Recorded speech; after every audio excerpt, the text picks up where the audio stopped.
Kita tidak ingin mempertahankan pemimpin yang telah gagal, apalagi menambah periodenya menjadi 3 periode atau menambah masa kekuasaannya menjadi dari 2024 menjadi sampai 2027. Bahkan Saudara Joko Widodo melalui sejumlah rakyat telah digugat di Pengadilan Negeri Jakarta Pusat agar mengundurkan diri dari jabatannya sesuai dengan perkara nomor 266 garing PDTG garing 2001 garing PNJ KTPST. Jadi aneh sekali jika kemudian ada narasi meminta Jokowi 3 periode, padahal banyak rakyat yang sudah menggugat Presiden untuk memundurkan diri dari jabatannya.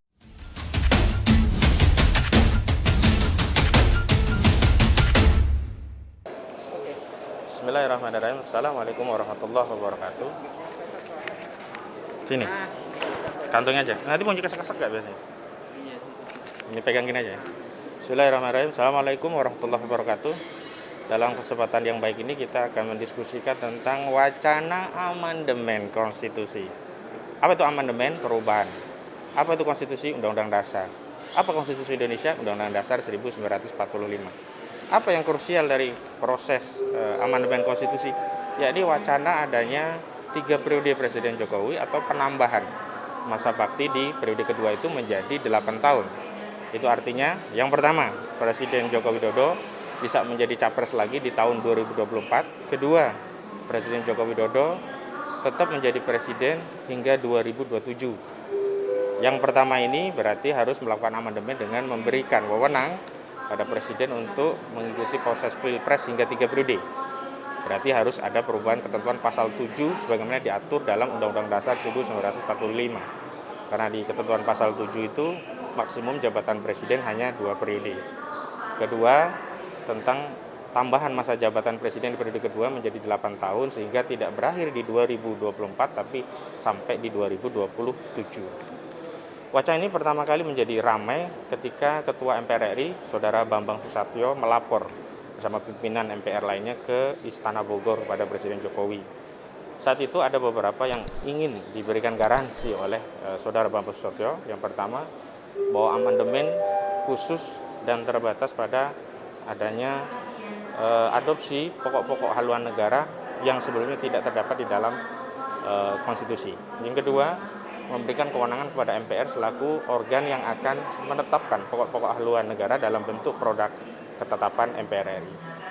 Namun tentu masyarakat tidak begitu saja percaya dengan apa yang disampaikan oleh Saudara Bambang Susatyo selaku Ketua MPR RI, karena ketika pintu amandemen itu dibuka, bukan mustahil akan melebar dan meluas ke berbagai hal yang hendak dilakukan perubahan, termasuk di dalamnya adalah perubahan masa jabatan presiden, baik dari sisi periodenya bisa menjadi 3 periode, termasuk juga masa baktinya yang tadinya hanya 5 tahun menjadi 8 tahun.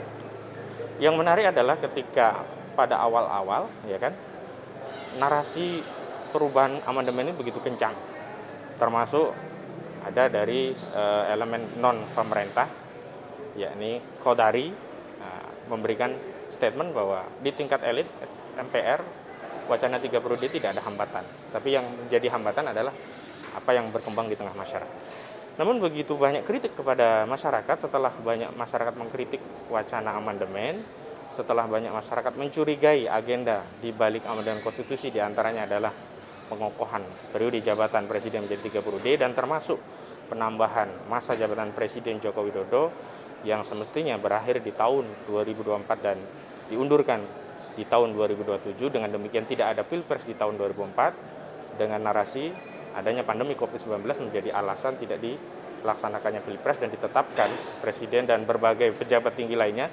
Dan menurut informasi yang beredar termasuk anggota DPR, DPD dan juga DPRD baik tingkat kota, provinsi maupun kabupaten dan kota yang kemudian secara mutatis mutandis kemudian otomatis jabatannya juga sampai tahun 2027. Nah, kritik publik ini begitu keras dan sampai hari ini begitu kuat narasi dari masyarakat yang menolak amandemen konstitusi hingga akhirnya PDIP, salah satu partai pendukung penguasa, kemudian memberikan konfirmasi PDIP tidak setuju periode jabatan presiden 3 periode.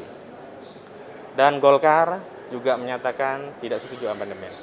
Saya menjadi prihatin dengan Saudara Bambang Susatyo yang tadinya begitu banyak dukungan, sekarang merasa sendirian.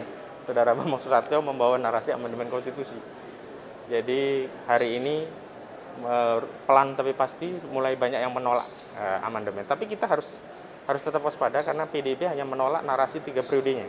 Tetapi tidak menolak atau tidak mengkonfirmasi menolak jabatan presiden ditambah masa baktinya dari yang 5 tahun menjadi 8 tahun, sehingga posisi jabatan presiden yang semestinya berakhir di tahun 2024 bisa dimundurkan sampai 2027. Ini yang belum terkonfirmasi dari PDIP. PDIP hanya fokus menolak wacana 3 periode.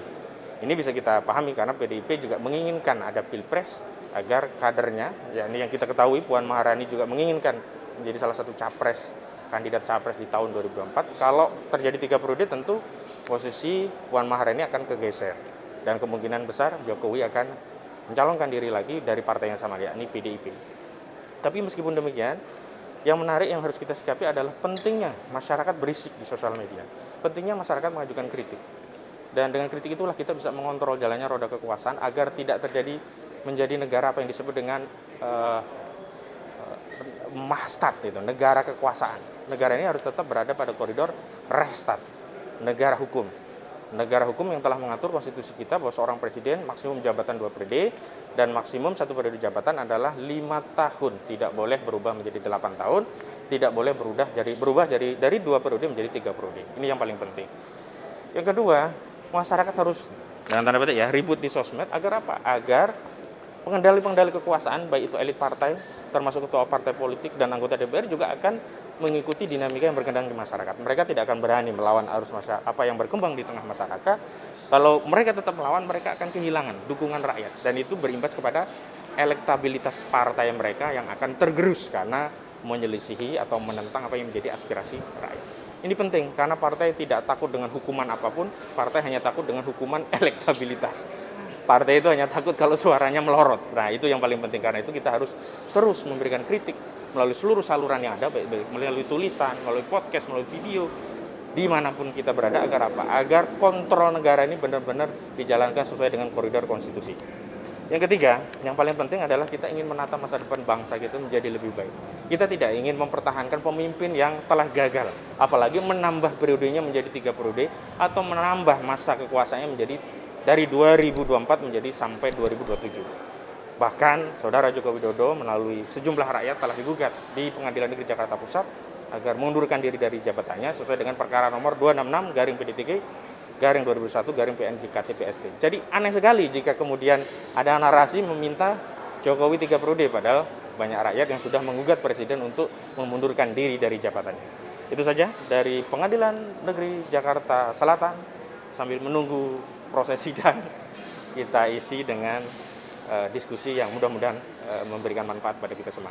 Assalamualaikum warahmatullahi wabarakatuh.